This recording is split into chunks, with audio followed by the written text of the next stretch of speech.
Hello and welcome to another Tyrrell's Classic Workshop. I'm being very mischievous and personal with this video.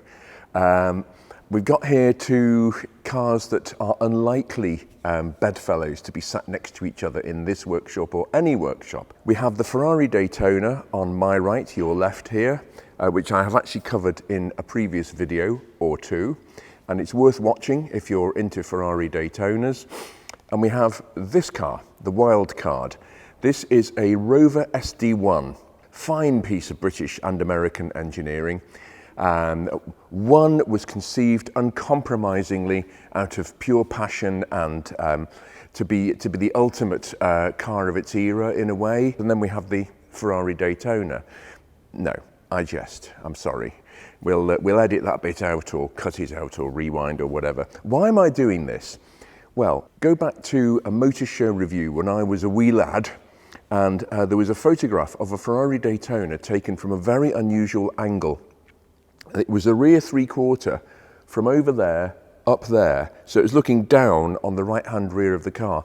Not a very flattering angle for most cars, actually, to say the least, but the Daytona looked amazing in the photograph, even from that angle. And as a kid of whatever it was, 10 years old, something like that, I was hooked. I thought to myself, that is an amazing car to be able to pull that off. And I've been hooked on Daytonas ever since, and I've had the privilege of working on many examples over the last 40 years. Why is this car here? Well, in my life, around the same time, a bit later, 1977-ish, when I was a teenager, my dad, I managed to pester my dad enough. His business was doing well in the 1970s, and I managed to pester him enough to actually buy a new SD1 Rover. There was a waiting list for them. They were in such demand that there was a waiting list for them. So there's a company in London called the Green Coat Motor Company, and what they did was put swathes of advanced orders in for Rover SD1s, the 3500 as it was then, with the beautiful little Buick V8, all-alloy V8. He bought one, it was in Midas gold with brown interior trim. My mother and my dad and myself went on the train to London, and we drove back in our new SD1. And it was a great car, actually, but for me it was a milestone because it was the first car in the family we'd ever had with, wait for it, electric windows. And I was amazed, I was spellbound by these fantastic power windows. You press a switch and the glass goes up and down. To a teenage lad who was into gadgets and all sorts of things, this was a milestone. They were an optional extra actually on the car. You had the keep fit windows as standard equipment on the SD1, and we had a local Austin Rover, British Leyland as it was then, dealer who was very close to us. They were about a half a mile away or less. And we actually went to the launch party of the 3500, I think in 1976, which again made a huge impression on me. Why am I saying this? Because the Daytona has always been to my mind, a very right-looking car, that menacing long bonnet, and the windscreen is literally halfway back on the car. It doesn't have spoilers either at the front or back. It's very happy and very comfortable within itself.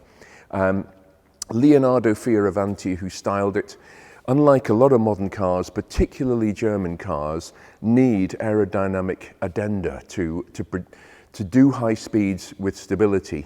Not so the Daytona. 174 miles an hour, straight out the box in 1969. No rear spoiler, no front air dam to speak of, just absolute genius and correctness from the word go. But the funny thing is, I bought a book. I built up a library starting in my misspent youth, collecting books on Ferrari, Lamborghini, other marques, Rolls-Royce, Bentley, etc. And I bought a book called Ferrari Daytona by Pat Braden and Gerald Rausch, and from the US. And I actually ended up doing some work with Gerald Rausch, and it was a privilege and a pleasure to deal with him personally after buying his book all those years before. And he actually mentions the Rover SD1 in the Ferrari Daytona book. Why? Because David Bache, who styled the Rover SD1, I think he styled the original Range Rover as well, which was a work of genius. He styled the SD1, and it was a massive departure from the early, fairly sort of granddaddish uncle with a flat cap type Rovers, and came out with this in 1976. But it blatantly copied the Daytona. He even said so at the time, David Bache. He said, we made various clay models in the styling studio, and the more we made the new Rover to be like a Ferrari Daytona, the better it started to look. So I just bought this as a bit of a pet project for sentimental reasons. It's an incredibly rare car now. This is a Series 1.5 Rover V8. Everybody goes after the Vitesse, which is the fuel-injected muscle car, if you like. Everybody goes after those, and that's okay. That's the Series 2 with little chrome trims around the headlights and things. I covered that. I covered a Vitesse in a previous video. Great car, but give me the Series 1 or the Series 1.5, which is almost identical, because that's what we had as a family all those years ago. And there are an unspeakably small amount of these left now. They made 12,000 Daytonas, and 154 of them were right-hand drive.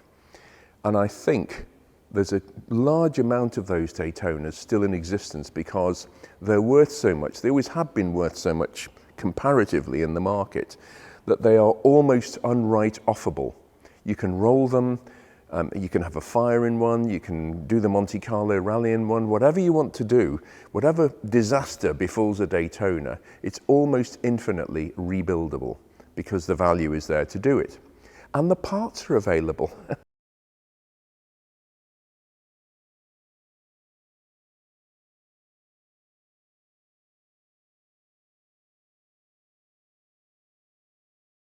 They made 303,000 Rover SD1s. And according to various websites that I've looked at, there are 127 still registered in the UK, 127 survivors. And because of that, the parts for this car are almost impossible. I keep phoning people saying, have you got a fuel tank sender unit? Have you got a this? Have you got that? And they say, no, sorry, we've sold out of those 5 or 10 years ago. And of course they're not restocking because they've always been a cheap car. They still are. The funny thing is, on the subject of prices, this car in good condition is worth around about £500,000. A Daytona, the very nicest Daytona coupes in the UK, around about £500,000. This car is worth an absolute maximum of £10,000.